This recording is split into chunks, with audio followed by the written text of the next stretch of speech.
Former FBI agent Mark Kaminsky goes undercover to infiltrate a significant organized criminal organization. Kaminsky is chosen for the mission because of his strong similarity to a prominent crime leader who has been hiding from the authorities for years. Kaminsky is entrusted with breaking into the criminal organization and dismantling it from the inside. Hey guys, welcome to our channel, Mystery Recaps. Today, we will recap a 1986 action crime movie named Raw Deal. To know what happens later, keep on watching the video and don't forget to subscribe to the channel. The movie opens with a group of ruthless criminals as they make their way to a remote forest location. They pull up to an old cottage and, armed with their weapons, begin to prepare for their mission. One of the criminals takes the lead, sneaking up to the cottage and firing a shot that takes down their target in an instant. Inside the cottage, a group of guards are stationed to protect a witness, but the criminals are determined and they burst in, killing the guards and pointing a loaded gun at the witness's head. With a cold and calculated shot, they pull the trigger, eliminating the witness. The scene shifts to a group of police officers investigating the aftermath of the crime, surrounded by the lifeless bodies of the guards and the witness. In the midst of the chaos, an old man sits quietly, his head bowed in grief. This is Harry Shannon, a former FBI agent, and the dead body lying next to him is that of his son. As Mark Kaminsky went about his duties as a small-town sheriff, he encountered yet another day in the life of a law enforcement officer. On this particular day, Mark delivered a criminal to the police station for questioning. After completing his duty, Mark made his way back to his home, where he was greeted by his frustrated wife. She was angry at having to reside in their small town and took her frustration out on Mark. As she baked a cake, she made biting remarks about Mark's career choice and how it had limited their life in the small town. Mark calmly explained to his wife that he had no other choice but to resign from his previous job as an FBI agent, as his actions could have led to his trial and the potential loss of everything he held dear. However, Mark's wife was drunk and in a fit of rage, threw the cake she had made directly at him. In the dead of night, Mark was relaxing on his couch with a drink in hand when the phone rang. On the other end was Harry with a job offer for Mark. The next morning, Mark made his way to Harry's office, where he was shown a video of a notorious criminal named Petrovita going through a trial. Harry began to detail Petrovita's crimes, but Mark was thrown for a loop when he saw his old acquaintance, Marvin Baxter, inquiring Petrovita on the video. Frustrated, Mark was about to leave, but Harry managed to calm him down and revealed that they had a witness against Petrovita, who had recently been killed. To Mark's shock, Harry revealed that the witness was his own son. Harry asked Mark to help him seek revenge on behalf of his son from Petrovita, and after some thought, Mark agreed. Mark faked his death and got himself a new identity. Funded by Harry, Mark set his sights on Martin Lemansky, Petrovita's rival and owner of a casino in Chicago. Mark infiltrates the casino and unleashes chaos, destroying it with a truck. This bold move quickly makes headlines, stirring fear and intrigue in the criminal underworld.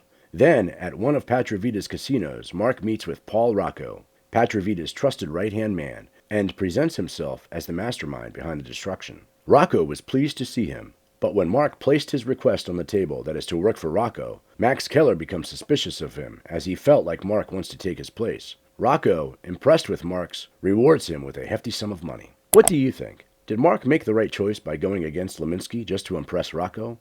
Let us know in the comments section. As Mark left the casino, little did he know that he was being watched by Detective Baker, a sharp and cunning detective who later uncovered Petrovita's black money along with some drugs from various locations, making Petrovita frustrated and angry. In response, Petrovita tasked Rocco with finding new men to handle the job, and Mark found himself hired by Rocco, with a warning that if Mark caused any trouble, he wouldn't last long in this line of work.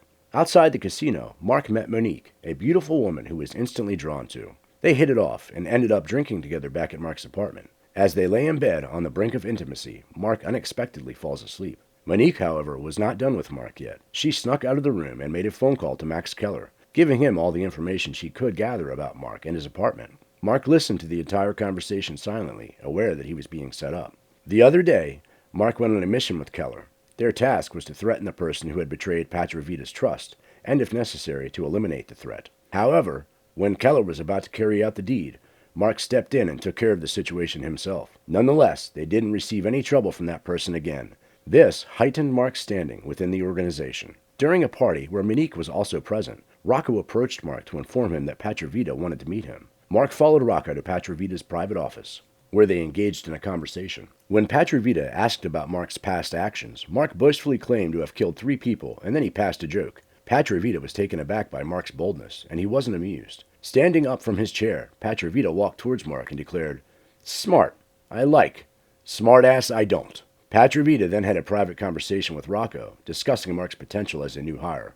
While Mark may have impressed Patravita with his cunning, he would still have to prove himself before being fully accepted into the inner circle. As Patravita and Rocco brainstormed ways to retrieve their belongings from the police station that Baker took, Mark stepped forward with a daring proposition. He laid out his plan to plant a small bomb in the police station. Patravita was intrigued, and soon enough, Mark's idea was put into action. The explosion caused a commotion, and everyone in the station was evacuated, leaving Patravita's team to retrieve their property without any resistance. With the sound of the alarm ringing in the background, the team slipped in and emerged victorious with their precious belongings. This daring plan solidified Mark's position as a valuable member of Patravita's inner circle, and he continued to prove his worth time and time again. Soon after this, we see Keller inquiring about Mark from Monique, but she refused to give any information as she now has feelings for Mark. Then, Keller tried to flirt with her in an attempt to persuade her into giving some information, but suddenly Mark stepped in and stopped Keller. He told Keller that their friendship might just never be worth anything. Monique was flattered by Mark, and so at the dinner table, she confessed to Mark that she really wanted to take things further with him. However, when Mark told her that he was married, Monique became confused and left in anger. Before Mark could make his next move, he was tasked with a dangerous mission under the supervision of Keller. The mission was to take down Martin Lemansky. Although Mark knew Lemansky was a bad guy, the sudden and rushed plan of the mission left Mark feeling unsure. However, after a long chase and an intense shootout, Mark and Keller successfully eliminated Lemansky. Meanwhile, Keller was becoming increasingly suspicious of Mark and went to question someone about him. Finally, Keller found the right person who confirmed his suspicion that Mark was using a false identity. However, Keller still lacked proof. In a twist of events, it was revealed that Marvin Baxter was actually one of Patravita's men, who informed Patravita about Harry Shannon seeking revenge. Patravita immediately made the decision to eliminate Harry, but was uncertain of who to send for the job. Keller stepped in and suggested Mark for the mission, hoping to use it as a chance to gather evidence against him. What do you think? Will Mark be able to kill Harry Shannon? Let us know your thoughts in the comments. Mark Keller and another accomplice arrived at a cemetery on a deadly mission. Unbeknownst to Mark, their target was none other than Harry Shannon. As they approached him while he was paying his respects at the gravesite, Mark's aim was set, but his heart was heavy. When Harry turned around and looked at Mark, he was stunned to see his old friend. Despite the situation, Mark refused to pull the trigger, but the other men didn't have the same qualms and fired at Harry. Mark shot Keller and the other accomplice, but Harry was still injured. Mark tried to help Harry, but Harry urged him to flee before the police arrived. As Mark was about to leave, he encountered Monique in a car. It seemed Monique was following him. He took the wheel and drove her to her hotel, telling her to pack her bags and get to the airport. Mark revealed that he was going to fulfill a request from an old friend to kill Patravita. Mark's mission to take down the city's biggest criminal organization, led by Patravita and Rocco, reached a climax. He packed his weapons and drove to one of Patravita's drug sites, where he carried out a daring attack, killing everyone in his path. News of the attack quickly spread, causing Patravita and Rocco to become incensed. They were still lost in their thoughts when they saw the elevator coming up. They fired at it insanely, but they were taken aback when they saw no one in the elevator. As they lowered their guns, Mark emerged from behind, unleashing a barrage of gunfire. In the chaos, Mark emerged victorious, taking down everyone, including Patravita and Rocco. However, he found Baxter hiding and confronted him. Despite Baxter's pleas for mercy and apologies for his actions 5 years ago, Mark offered him a stark choice: to kill himself or turn himself over to the police. When Baxter tried to attack Mark, Mark shot him in self-defense. Mark's journey came to an end as he reached the airport and said goodbye to Monique. He handed her $250,000 in a bag, encouraging her to start a new life. Despite Monique's concerns, Mark reassured her that she had to go. Just as Monique left, Detective Baker arrived in a helicopter. He revealed that he knew Mark's true identity and thanked him for taking care of business that they couldn't handle in over a decade. In the final scene, Mark visited Harry in the hospital, where he inspired Harry to stand tall and be strong again. Mark shared the exciting news that he was having a baby, and asked Harry to be the baby's godfather. So guys, that's it for today. Check out this video on the screen to watch this amazing movie recap. Also, make sure you hit that subscribe button and bell icon to never miss any exciting movie recaps.